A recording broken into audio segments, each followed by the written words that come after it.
Round 3 of the London Chess Classic was very entertaining, just like the first 2 rounds.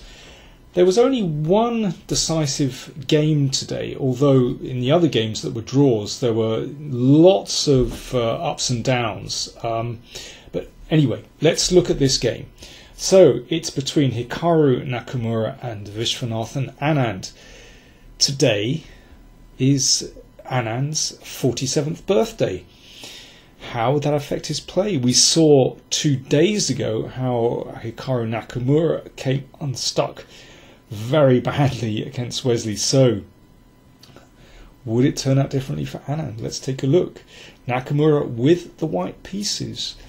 And Anand with black has played a system, it was in a Ragozin system, that he had tried against Carlsen earlier in the year in the Leuven tournament, and it had worked out pretty well against Carlsen. That game ended in a draw, but probably Anand should have even won it. So you can see that Anand has played this move g5 pretty early on, and that was to drive back a bishop. And the king has sort of had to castle by hand, if you like, move to g7 so that the rook can maintain protection of the h6 pawn. White's king on the other side of the board makes a much more solid impression, or better protected anyway. So it's behind these pawns, and plenty of minor pieces around there as well, and of course the queen. So I think this is the big difference between the two positions. The two bishops here don't play a huge role because the structure is closed. And Nakamura, I think quite understandably, threw forward his f-pawn. So it means later on he can try and open lights. Of course, it would be disastrous to take this because that would open up the black king. I mean, there are disadvantages to playing this move. That later on, it could be that White's pawn structure has been compromised if the position reaches an endgame. But for the time being, it's all about Black's king. Can White open things up? So it could be that sometimes this bishop gets shut out. Anand played bishop g4, attacking the rook. And, perhaps one could play to f1, but Hikaru played the rook to e1, just protecting the pawn on e3. And then he brought the rook on h1 to the semi-open f-file. So White's position is pretty harmonious, its piece is pretty harmonious. Anand brought the rook over. But the only thing is, how exactly does White make progress in this position? It's actually terribly difficult. If the f-file opens, there's nothing really happening there, and well, it only weakens this g3 pawn, so that's nothing doing there. I would love to maneuver this knight to, let's say, e5, but it's really hard to get it there. So if we start the journey, for example, with knight d2, then could be this knight comes in and just attacks that pawn, and now the queen can't come over to f2, so that's a bit embarrassing. So, but difficult for both sides actually. It's a relatively closed position.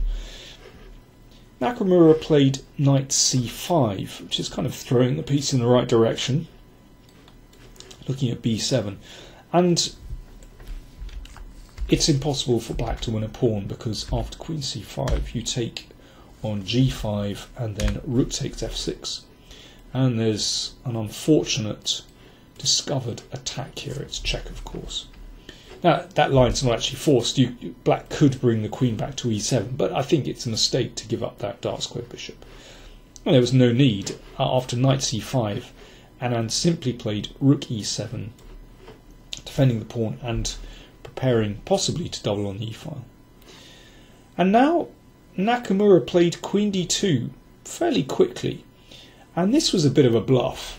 Now it looks quite nice to sort of point the queen in the general direction of that slightly sensitive pawn on g5, and Anand now thought for 21 minutes before playing rook e8, which was probably not a very good move. Now what went on in his head in those 20 odd minutes is anyone's guess, but he somehow talked himself out of not capturing this pawn. He must have seen something he disliked, but I don't see any reason why black can't do this, because if white tries to open up the lines to go for the queen to take on g5, then this is going to just be taken because the queen on c5 defends g5. So, I mean, only Anand can say what he disliked there, and instead he played rook e8, doubling rooks, which doesn't look too bad, but actually now the queen on d2 comes into play, and after taking e4, and this is extremely dangerous, should be very good for white, opening up here. And now there was this position is tactically extremely complex and very, very difficult, and both players made mistakes here, but I think it would be very difficult to see these strange tactics in a game. Here Nakamura should take with this knight and then take with the rook, so this attacks the bishop, and well, if rook takes, this will transpose to the game, and that's good for white. But in this position black has a defence, and that black has a possible defence with bishop h5, but here white wins with this, and if the queen blocks, then queen takes, and then rook takes e7. You can see the queen would like to take that bishop, but it's covered by the knight on c5, and that's why it's better to take with this knight, so that this knight maintains protection of the bishop. I know this is very subtle, it's very deep, it's a very obscure variation. Instead Nakamura played seemingly the more natural capture on e4, and here you can see that bishop is not protected, and Anand has a defence here. He should play bishop h5. This is very difficult to see, and after check, queen g6, and now it's simply not possible to play this. Black wins straight away because that bishop is unguarded. Now in this position white doesn't need to go in for that, can nudge the queen back, and this is still a very tricky position indeed, but objectively black should be alright there. So let's go back here. I know this is rather complex, but bear with me. Anand did not play bishop h5.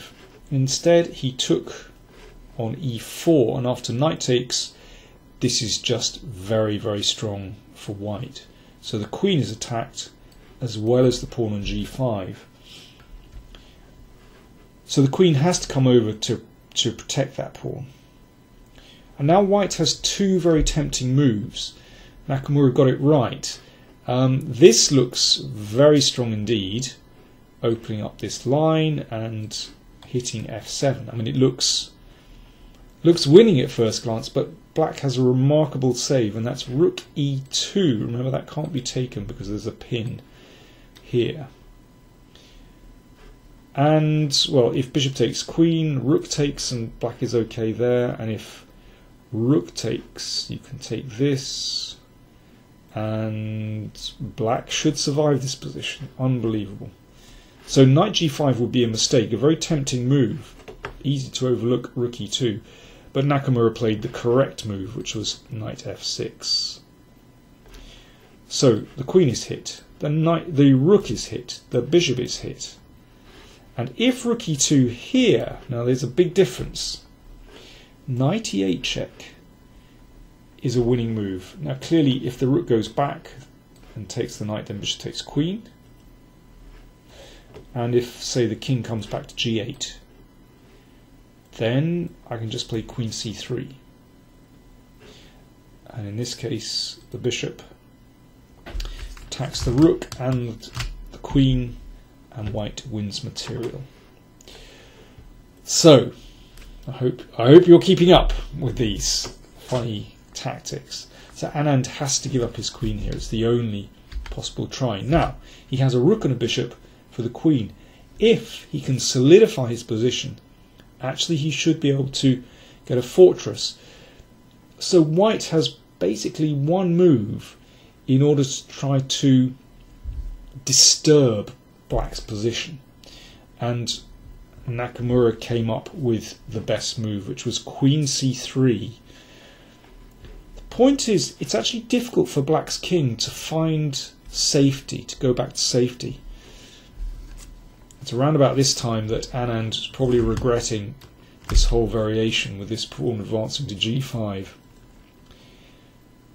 Yeah, so what does black do? This is a very, very nasty threat. If king g7, then simply d5 check. And, well, the king could be in some trouble, and of course you can just take on c6. So the game went bishop d7, d5 check anyway. If the king comes to e7, then that is really nasty. So rook e5, and now another great move, bishop e4, exploiting that pin. And it just means that white is going to win the pawn on c6, because, or one of the queenside pawns, because if pawn takes, you can take with the bishop, and then b7 drops. Anand played g4, and Nakamura took the pawn on c6. Now, black still might have a chance for a draw if he can keep everything together, but here there's too much. Black's forces are somehow too split, and in the background there's also this queenside pawn majority as well, which can be disruptive.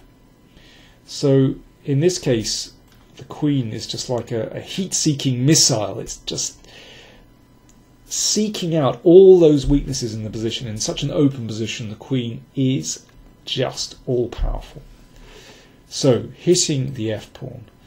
And, well, here's a funny moment. If the f-pawn advances, then that splits the king and rook beautifully, and queen g7 exploits that wonderfully.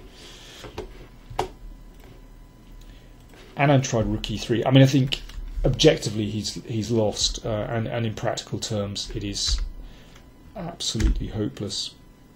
Queen d5, nice centralization. Also protecting the g-pawn. And here, very cool move from Nakamura, played it in precisely 7 seconds. So what he's doing is he's just going to disturb that bishop's position. At the moment everything is secure, but he'll disturb it, and that's one more loose point for the queen to attack. And let's see how Hikaru finished the game off. So some checks,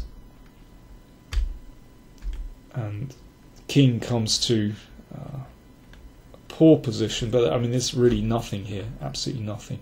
If the king had gone the other way, let me see, queen f6 check will do the business. Yep, hitting that. So if king g6, this is the game continuation, and then queen f4. And in this position, Anand resigned. Very nice winning move. The pieces are just in a jam. If bishop e1, queen e4 check, with a nice double attack. So convincing technique by Hikaru Nakamura to win that game. Poor old Vichy. Not a very happy birthday for him either. But there was some strange sort of trading of errors in the middle there. You know, Anand could have taken the knight on c5, and then this move e4. Well, I mean, these tactics are extremely difficult to see in a game. I mean, this is with computer research. But just in practical terms, I think let's just go back to the start where I took the position from here. In practical terms, you know, white is always going to have an advantage in this kind of position because his king is far safer than black's. So when the position did open with e4, although mistakes were traded, the odds are certainly in white's favour. 3 rounds played. The leader is still Wesley So. He drew today with Levon Aronian, and he still leads the tournament on his own with 2.5 out of 3.